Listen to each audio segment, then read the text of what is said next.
Au face-à-face cette semaine, je reçois, à mon avis, le meilleur de tous les temps. Il a défendu son titre à 9 reprises dans l'organisation de l'UFC. Il a été champion également des poids moyens. Je ne sais pas quoi dire de plus à part Georges, bienvenue. Merci de me Ça me recevoir. fait extrêmement plaisir que tu aies voulu de venir au KO Show. Jaser en chum parce que je veux qu'on serait un moment de couple de souvenirs. Je veux qu'on parle de quand on s'est battu sur les mêmes cartes à Las Vegas, à Atlantic City. On se connaît, je pense, depuis qu'on a 20 ans. Ouais. Je sais pas si tu te souviens, on s'était battu au scratch à Laval. Je sais pas si tu te souviens de ça. Ouais, dans un ring. Un ring, puis les règlements, c'était des mains ouvertes au sol. En Ouais. tout cas, c'était un peu croche comme événement, mais C'était dans on le a temps. commencé là. On a commené là. C'était un peu tout croche. C'était Ouais. Proving Ground. Je pense que ça s'appelait UCC Proving Ground. UCC dans ce temps-là. Puis, je sais pas, les vedettes, c'était genre Donald Ouimet puis Steve Vigneault. Il y a plusieurs combattants qui sont devenus professionnels, puis des combattants locaux qui sont battus sur cette carte-là, Ben puis oui. qui sont montés à l'UFC. Mhm. Jonathan Goulet, Ouais. il avait perdu ce soir-là, je pense. Ouais, moi aussi, j'avais perdu. Ah non, Goulet, il avait-tu perdu?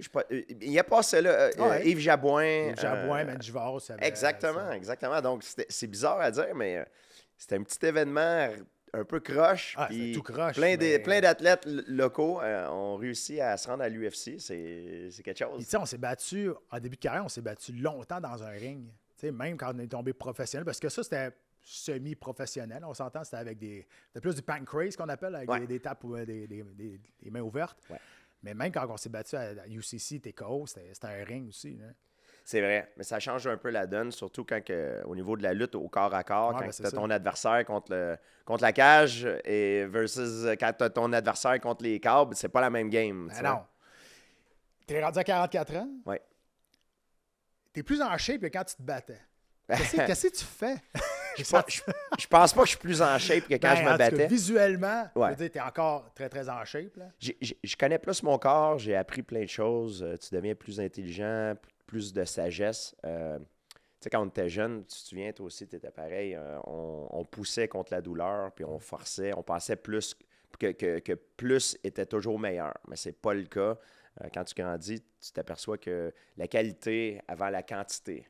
Puis on dit souvent ça, c'est un cliché, mais en l'entraînement, puis dans la santé, pour pouvoir s'améliorer, c'est vraiment vrai. Puis souvent les gens ils font l'erreur quand ils s'entraînent. Puis c'est un peu dans la même chose dans le travail, dans les études. Quand tu apprends une nouvelle technique, ou tu travailles même au niveau du volume pour prendre la masse, ou tu travailles un sport que tu travailles ce qu'on appelle un skill, tu sais, une technique particulière. L'amélioration, elle ne se fait pas durant le travail. L'amélioration se fait durant le repos.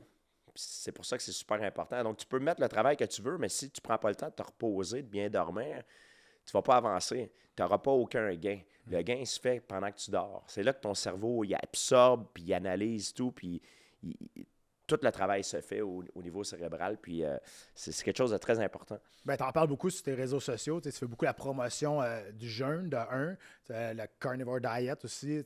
Carnivore, je ne suis pas trop carnivore. Non? Je mange beaucoup animal-based, mais Ouais. carnivore, c'est les gens qui mangent pas ils mangent pas les légumes. Moi, je mange de tout. Ok, Moi, je pense que l'humain mange de tout, mais je trouve ça important de mélanger. tu Mais vois. tu fais beaucoup la promotion justement d'un esprit sain dans un corps sain. Mhm.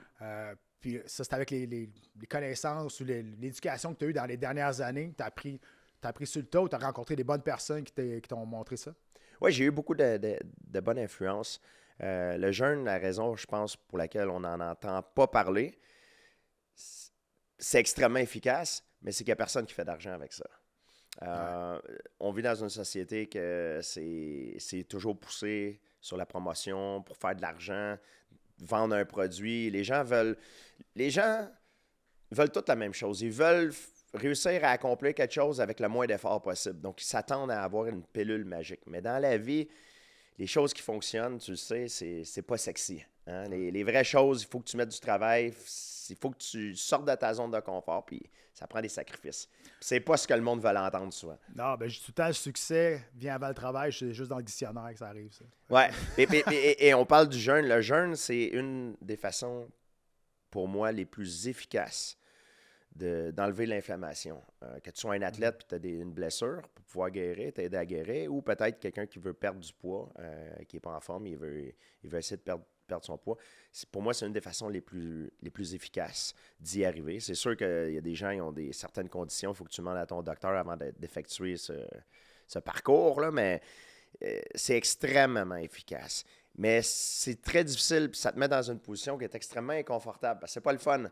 Mais c'est comme n'importe quoi dans la vie, plus tu le fais, plus que tu te forces à faire quelque chose qui est difficile. Il y a même, je lisais un article là-dessus avec Andrew Berman. Il parlait du Cingulate Anterior Cortex, le cortex singulaire antérieur dans notre cerveau. C'est une partie du cerveau qui c'est comme un muscle, en fait.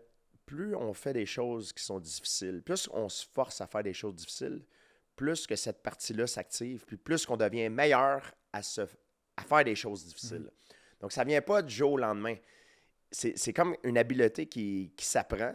Puis, ils ont découvert que les gens, souvent les meilleurs athlètes et les gens dans les entreprises qui sont partis de rien, bien, ils ont cette partie-là du cerveau très, très active. Dans le fond, c'est de trouver le confort dans l'inconfort. Exactement. De se forcer à faire quelque chose qui est difficile. Sortir de ta zone de confort. Parce que presque tout dans la vie, quand on veut quelque chose, il faut sortir de sa zone de confort. Il n'y a rien qui revient gratuit. Tu vas pêcher, le poisson ne va pas sauter dans le bateau. Là. Il va falloir que tu lances la ligne, ça prend de la patience puis que tu travailles. C'est de même partout. À moins que tu pêches à la dynamite. Là, ça peut marcher. C'est une autre façon. Écoute, parlant de sortir de la zone de confort, je veux qu'on se remémore l'UFC 50, toi et moi. Atlantic City. 2 Canadiens, Québécois, francophones. Toi, tu s'en vas te battre pour le championnat du monde face à Matthews, qui était le American Hero dans ce temps-là. Mon premier combat mon premier combat championnat du monde, exact. Puis toi contre Tito Ortiz. Moi, je contre Tito Ortiz en finale. J'aime ça le dire, parce que c'est la seule fois que tu as été si non, mais c'est vrai parce que j'aime ça le dire. Il faut dire que ce que tu as fait ce soir-là, ça prenait énormément de courage parce que personne ne voulait se battre contre Tito Ortiz. Ouais, je sais pas si c'était... Tu passais dans un grinder. Là. Tu savais que si tu allais te battre contre Tito Ortiz, tu passais à travers un grinder, tu te faisais rouler dessus par un camion. Là. C'est pas ça qui est arrivé. Puis tu as pris le combat à 4 jours d'avis. Il n'y a personne qui voulait faire ça. Ouais. C'est toi qui as sauvé le show, en fait. Ben, un peu. J'ai sauvé la finale, en tout cas. Là. Il y avait quand même un combat de championnat du monde, mais moi, tout le monde sait l'histoire de ces 2 combats-là visuellement. Moi, je veux qu'on parle de qu'est-ce qui s'est passé en arrière. Parce qu'il s'est passé plein d'affaires dans ce combat-là. De un, John McCarty, qui était l'arbitre, l'arbitre des 2 combats avec nous, il savait que quand on est arrivé là à Atlantic City, on était les ennemis à abattre. Personne ne nous donnait une chance de gagner. Évidemment, Matthews, c'était le héros américain. Je n'étais pas connu non plus dans ce temps-là. Pas connu, exact. Et puis les autres, les Américains pensaient qu'on restait avec des Esquimaux encore, avec des ceintures fléchées. Ça criait USA. On n'avait pas beaucoup de respect. Puis, je ne sais pas si tu te souviens ce que John McCarthy nous a dit dans le vestiaire, parce que les arbitres viennent tout le temps nous voir dans le vestiaire avant, puis on était dans le même vestiaire. Je ne sais pas si tu te souviens qu'est-ce qu'il a dit, John McCarthy. Il dit après le combat, vous en allez, puis ça presse. Il dit, si vous gagnez les 2, on sac notre camp d'ici parce que ça va fendre ici. Le monde va exploser. Tout le temps m'en souvenir de ça, puis on se regardait, on se fait, OK, c'est si grave que ça, ils nous haïssent tant que ça. Puis Atlantic City, c'est une place assez spéciale parce que c'est comme sur un boardwalk près de l'océan. Fait qu'il faut que tu marches pour aller partout. Il n'y a pas de tunnel, il n'y a rien. Fait qu'il faut que tu passes à travers la foule, éventuellement, si tu veux sortir du building. Fait que ça aurait été compliqué. Puis je vais tout le temps me souvenir, il y a une phrase que tu m'as dit dans ce vestiaire-là, quand tu es revenu de Matthews, quand tu es revenu du combat, tu t'es fait battre à 4 minutes 59, là, tu t'es fait pogner avec une clé de bras, tout.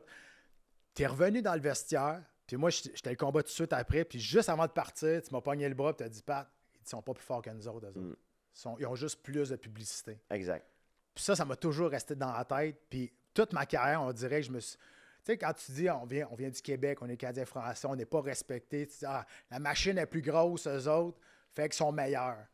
Mais à partir de ce moment-là, ça m'a tout le temps resté dans la tête. Tu avais dit, tu m'avais pogné le bras. Je m'en allais pour partir contre Tito Ortiz, puis tu m'as dit, hey Pat, ils sont pas meilleurs que nous autres, eux autres. Je te le dis. Puis je te le jure, c'est probablement pour ça que j'ai été capable de faire 3 rounds avec Tito Ortiz. Cette phrase-là, 5 minutes avant que je marche vers l'octogone, a complètement changé mon mindset quand je me suis battu contre lui. C'est vrai que dans les sports, tout dans la vie, la confiance, c'est super important. Puis moi, ce combat-là, c'est ce que ça m'a donné. Ça a pris une défaite pour que je réalise que, hey, après avoir regardé le combat, puis après l'avoir senti, puis repenser au combat, j'ai dit, hey, j'aurais pu gagner le combat. J'ai perdu à cause que mentalement, je n'étais pas à une bonne place. Tu vois, croyais-tu? Je croyais pas que je pouvais. J'allais là plus parce que c'était une opportunité qui m'était offerte que tu ne peux pas refuser, un combat championnat du monde. C'était mon 3e combat à l'UFC. J'avais juste fait 2 combats à l'UFC. Je n'étais pas prêt. Puis même dans le face-off au début du combat, je croyais... Parisian puis J.Aaron. J.Aaron, ouais. Mais je croyais pas vraiment. Je savais pas dans ma tête. Il n'y avait aucun scénario que je voyais dans ma tête comment je pouvais gagner ce combat-là. Puis c'est après le combat que j'ai finalement réalisé, j'ai dit, ils sont pas meilleurs que nous. Ils ont juste plus de publicité, ils ont plus de yeux qui les regardent. Ça les rend plus forts qu'ils sont en réalité. Ils sont pas meilleurs. Ah, je te dis, là, je suis sûr, certain, il y a plusieurs facteurs, mais ça a été un facteur déterminant. Je marchais vers l'octogone, puis tout le monde me huait. Puis je me souviens, il y avait une petite section en haut qui avait des drapeaux du Québec puis du Canada, une petite section dans le fond en haut. Mais tout le reste, c'était tout contre nous autres. Mais quand tu m'as dit ça juste avant de partir, ça a fait « OK, let's go. » Mais toi, t'es bon. T'aimes ça te faire... Toi, tu prends ton énergie de la foule quand t'aimes te faire haïr des fois. T'aimes te faire aimer, mais t'aimes aussi te faire haïr. Mais c'est ça qui est le fun aussi dans les arts martiaux mixtes. C'est aussi un spectacle. C'est pas juste deux. T'as la boxe, c'est vraiment 2 gars qui se battent, mais dans les arts martiaux mixtes, c'est un peu je peux dire un peu un parallèle avec la WWE. Tu vois, il y a une histoire en arrière, il y a une mise en scène, et puis les gens sont attachés émotionnellement à certains combattants, puis c'est ça qui rend la chose plus intéressante. Parler d'un autre gala qu'on a vécu ensemble. Puis là, ce coup-là, les deux, on a gagné, à place que les deux avoir perdu. Le C74 au Mandela Bay à Las Vegas. Moi, je me battais contre Kendall Grove, qui était la prochaine superstar. L'UFC avait misé beaucoup là-dessus. Je l'ai knocké au premier round. Toi, tu t'es battu contre Josh Koscheck. Ta rivalité avec Koscheck a commencé là, ce combat-là. Il t'avait insulté de la manière que tu luttais. Il avait insulté de la manière que tu te battais. Puis il dit « Jamais, Georges, va m'amener à terre. Il n'y a pas les skills que j'ai. Je m'entraîne avec les meilleurs. » Puis je pense que la première tentative que tu as faite, c'est de se retrouver sur le cul. Ouais, ben en fait, c'est ça. Des fois, tu veux surprendre ton adversaire. C'est que lui, c'était un lutteur division 1 aux États-Unis. All-American, un champion en lutte olympique. Donc, il n'y a personne qui osait aller au corps à corps avec lui. Puis moi, je savais que si je faisais ça, j'étais pour le prendre par surprise. Donc, j'ai utilisé l'élément de surprise. Puis quelque chose de drôle qui est arrivé durant ce combat-là, au 3e round, je pars dessus lui, il est au sol, il a le dos contre le dos contre le sol. Et puis, je le frappe. Et puis, il reste quelques secondes au combat. Et puis là, il me regarde dans les yeux. Il me dit « Congratulations, George. Félicitations, George. » Et là, moi, je regarde, j'ai dit « C'est pas fini encore. » Bang! Mais c'est juste pour dire, des fois, c'est drôle parce qu'à cette époque-là, je savais pas que nos chemins étaient pour se retrouver encore. Ouais. Je me suis battu une autre fois par la suite avec lui. On en a déjà parlé dans des shows précédents. C'est que tu as eu des bons méchants, toi. Tu sais, tu as eu des méchants qui t'ont fait monter ta valeur parce que toi, tu faisais partie des gentils. Ouais. Mais tu t'es battu contre des méchants de tête brûlée, là, des bons combattants, mais des gars qui essaient de te rentrer dans la tête, de te déstabiliser constamment. Peut-être parce qu'ils savaient qu'au bout de la ligne, skills-wise, ils n'étaient peut-être pas capables de tenir longtemps. Lequel qui t'a le plus dérangé? C'est vrai, j'ai eu la chance de combattre contre des combattants qui étaient très charismatiques, très flamboyants. Puis, il n'y en a pas vraiment qui m'ont dérangé, pour te dire la vérité. Beaucoup, c'est un peu une pièce de théâtre, c'est pour le spectacle. Ouais. Il n'y a aucun de ces combattants-là que j'étais en mauvais terme avec eux. Par contre, il y en a, c'est sûr que j'aime pas trop leur personnalité, que tu sais, si je suis pas obligé d'être à côté de lui, ben, je vais pas je vais pas faire exprès pour l'être. Mais il y en a quelques-uns qui m'ont piqué un petit peu plus que les autres, je te dirais. Matt Serra. Matt Serra, c'était pas quelqu'un qui était arrogant, mais c'est à cause de le fait qu'il m'ait battu, puis qu'il y a eu une polémique par la suite que je pouvais pas aller m'entraîner à New York, et puis... C'est vrai, parce que toi, t'aimais ça aller t'entraîner avec Renzo à New York. Et Matt Serra, c'est un ami à moi. Mais à l'époque, quand j'ai perdu mon combat et après que la polémique est arrivée, il y a eu vraiment un drame qui est arrivé. Puis ça m'a atteint un peu émotionnellement. J'étais fâché. Puis ça, je te dirais, c'est celui qui m'a le plus piqué. D'où vient la raison pour laquelle je pense que ma victoire contre Matt Serra à Montréal, c'est probablement la victoire que j'ai le meilleur souvenir. À cause, probablement, c'était à la maison. Mais aussi, c'est que je revenais d'une défaite. Puis il y avait un gros drame qui entourait ce combat-là. Puis j'ai dû remonter une grosse chute, tu vois, surtout au niveau de ma confiance, tu vois. Ben avec l'historique, c'est ça qu'il y avait eu avec... Mais tu dis, c'est ton meilleur souvenir.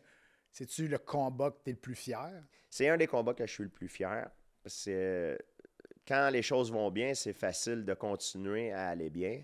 Mais quand les choses vont mal, des fois, c'est là que tu vois la différence entre quelqu'un qui va durer, qui va rester, ou quelqu'un qui, comme on dit, qui a beaucoup de talent, mais qui n'est pas capable de maintenir le cap.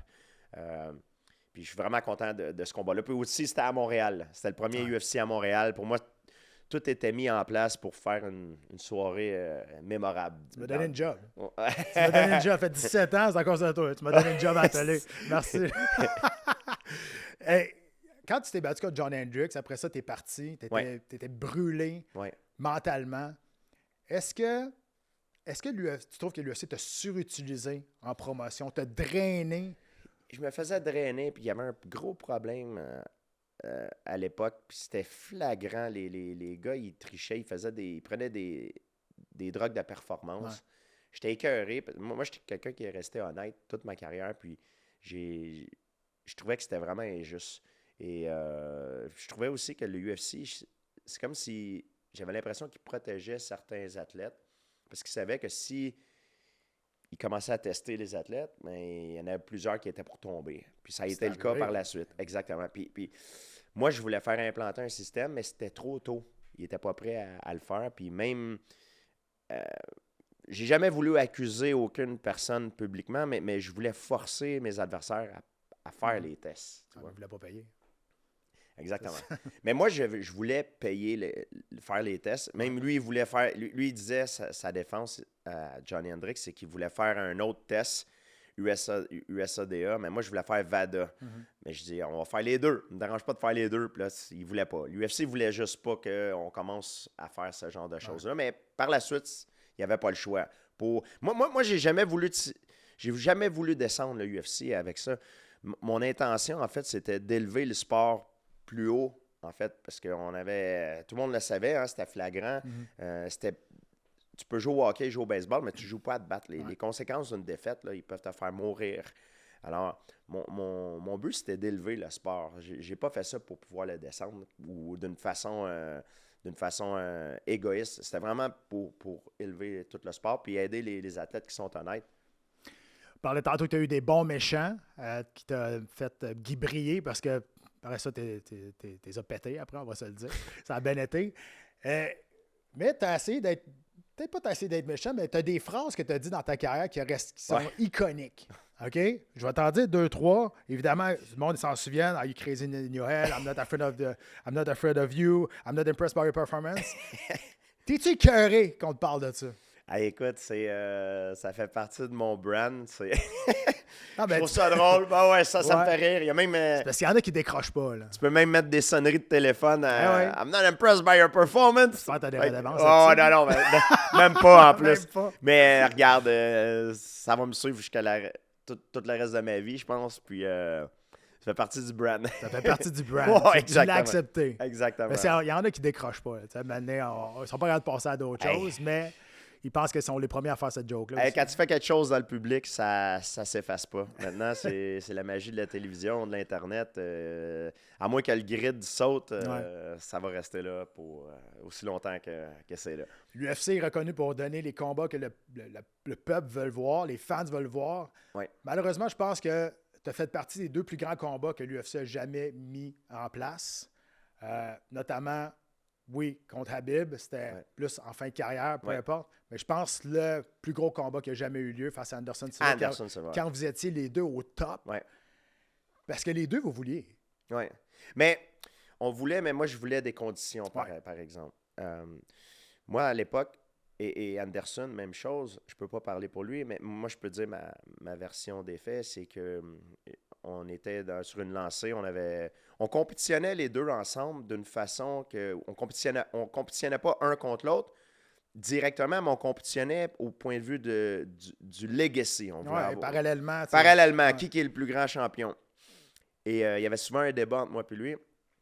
Et c'est arrivé une seule fois que j'étais avec Rodolphe, mon agent, et avec les frères Fertitta et Dana White, et ils sont mis à me parler du un possible combat contre Anderson Silva.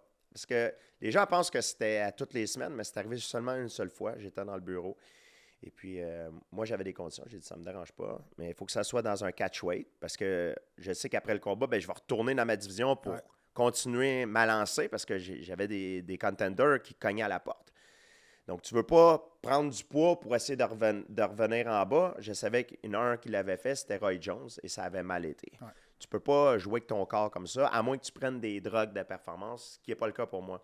Donc, j'ai dit, je veux que ça soit un catchweight, parce que je savais qu'Anderson s'était battu au Japon à 170 livres. Et je ne savais pas s'il était pour faire 170 livres, mais je savais que si c'était un catchweight, 177,5 ou 178, on s'aurait rencontrés dans le milieu. Et ça aurait pu se faire. Et je voulais aussi une autre condition, c'est qu'il y ait des tests d'antidopage. Et quand je les ai dit ça, ils n'étaient pas intéressés. Et aussi, une autre chose, on est des athlètes. Par la suite. Je voulais que ce combat-là soit un combat. Je voulais avoir un autre contrat pour ce combat-là. Ouais. Je voulais pas faire ce combat-là sous le même contrat qui existait déjà. Donc, si tu veux prendre des risques, si tu veux que je prenne plus de risques dans ma carrière, changer de direction, tu dois me payer pour la faire. Puis aussi, tu dois remplir les conditions que ça soit un catchweight et que ça soit qu'il y ait des tests d'antidopage. Pour tout le monde juste ça. À un moment donné. Si ça serait passé, il aurait voulu le faire. Le combat aurait peut-être arrivé. Par contre, je ne sais pas si Anderson, de son côté, il y avait des conditions aussi. Lui, je pense que j'ai entendu dans une entrevue, il disait que la proposition n'avait pas été proposée. Il disait oui, mais la proposition peut-être qu'elle n'a pas été officiellement proposée à lui. Et moi, quand on a mis nos conditions, ils ne sont pas revenus. Donc, ça a juste resté dans le public, puis des spéculations. Puis, pour le UFC, au point de vue business, souvent, je pense que c'est plus rentable pour eux d'avoir deux stars qui compétitionnent, qui sont capables d'avoir deux gros événements, de headliner deux gros événements que faire juste un gros combat, puis finalement, ben, t'as une personne qui devient une superstar, puis là, tu perds l'autre. Parce qu'au bout de la ligne, même si ça aurait été en catchweight, il aurait été champion, tu aurais défendu son titre après une défaite. Oui, c'est ça. Pour eux autres, ça ne faisait pas de sens. C'est ça. Tu perds l'étoile un peu de ta sport. C'est ça. Donc, point de vue business, peut-être pour eux, c'était mieux de garder deux athlètes, deux stars de la télé à la carte, parce qu'à l'époque, c'était la télé à la carte, faisait plus d'argent comme ça que d'en avoir juste une. Parce qu'il y en a un qui aurait descendu, l'autre aurait monté. C'est juste ça. Parlons un petit peu de ta carrière télé.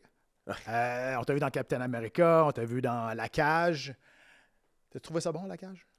Mais La Cage, la Cage, en fait, quand c'est sorti au début, j'ai regardé mes textes parce que la façon que c'était fait à la française. Parce que comme il y avait des scènes que le personnage principal arrivait à Montréal, et moi je disais j'espère que tu es prêt pour ton combat. Mais on parle pas comme ça, nous les Québécois.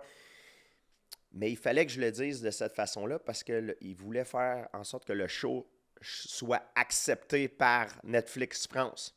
Ce qui a été le cas par la suite. Et là, quand il y a eu la saison 2, j'ai dit à Frank, parce que j'apparais aussi dans la saison 2, là, j'ai dit à Frank, ce coup-ci, là, tu me laisses parler comme un Québécois. Ça fait un peu bizarre de parler à la française, tu vois. Et mais on a eu beaucoup de plaisir. Je pense qu'ils ont fait bien paraître le Québec avec La Cage.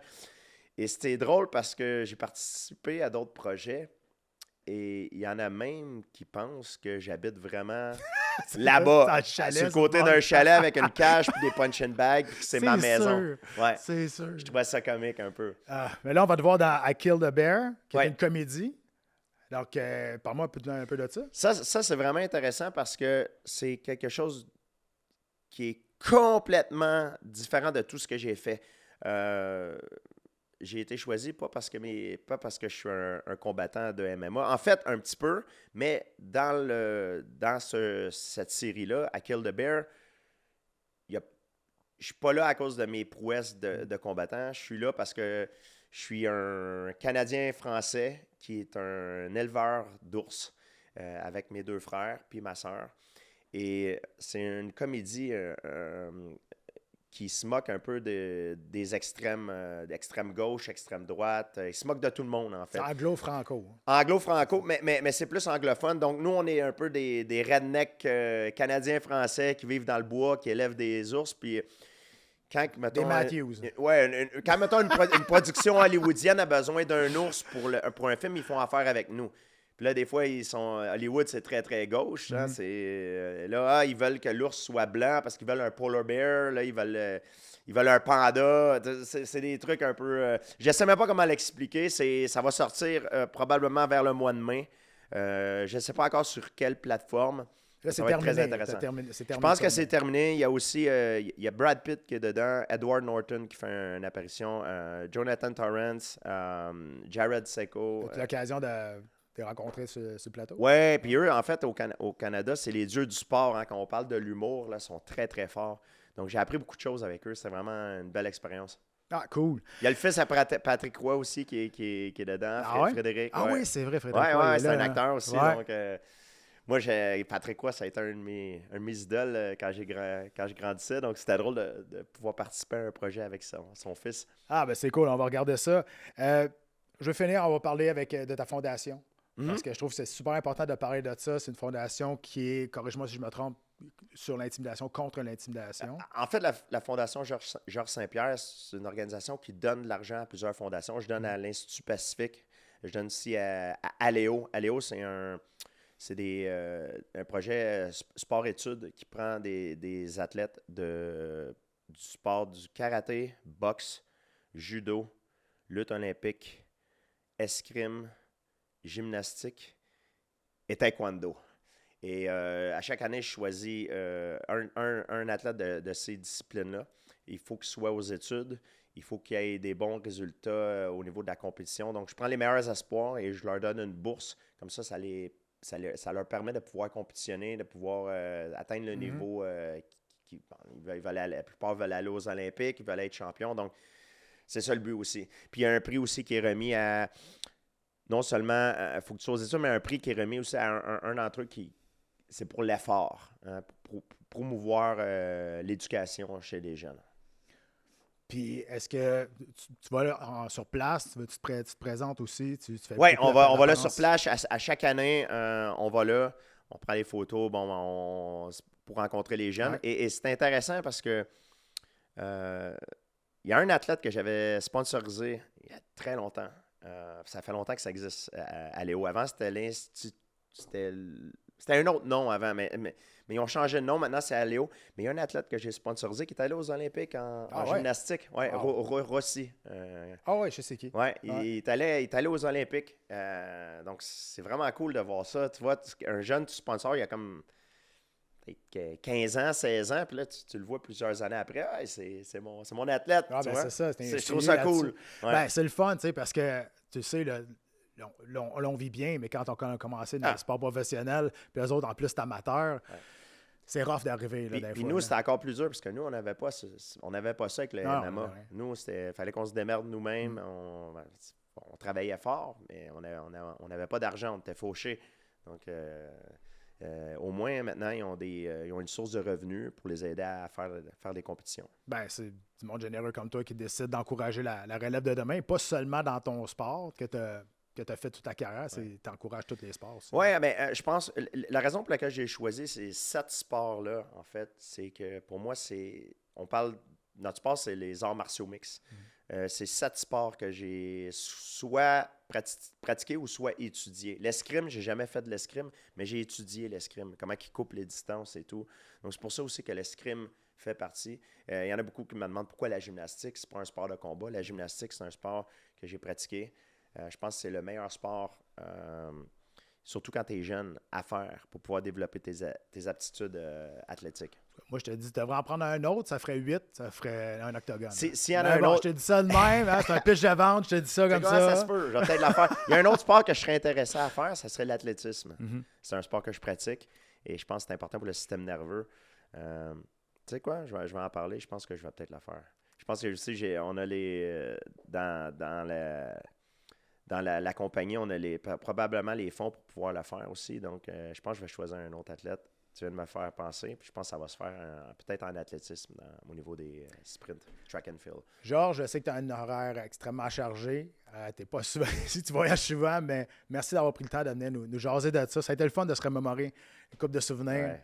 Puis tu es toujours le bienvenu. Puis c'est le fun de voir un gars qui est resté terre à terre, un gars de chez nous, qui n'oublie pas ses racines, puis qui vient faire une petite place à nous autres dans sa vie, dans son horaire chargé, le corps sport. Merci de m'avoir reçu, Patrick. Puis écoute, on se connaît, on est des amis. Fait que quoi que ce soit, tu m'appelles, puis on va se revoir très bientôt, c'est sûr. OK. Passe-toi 20$.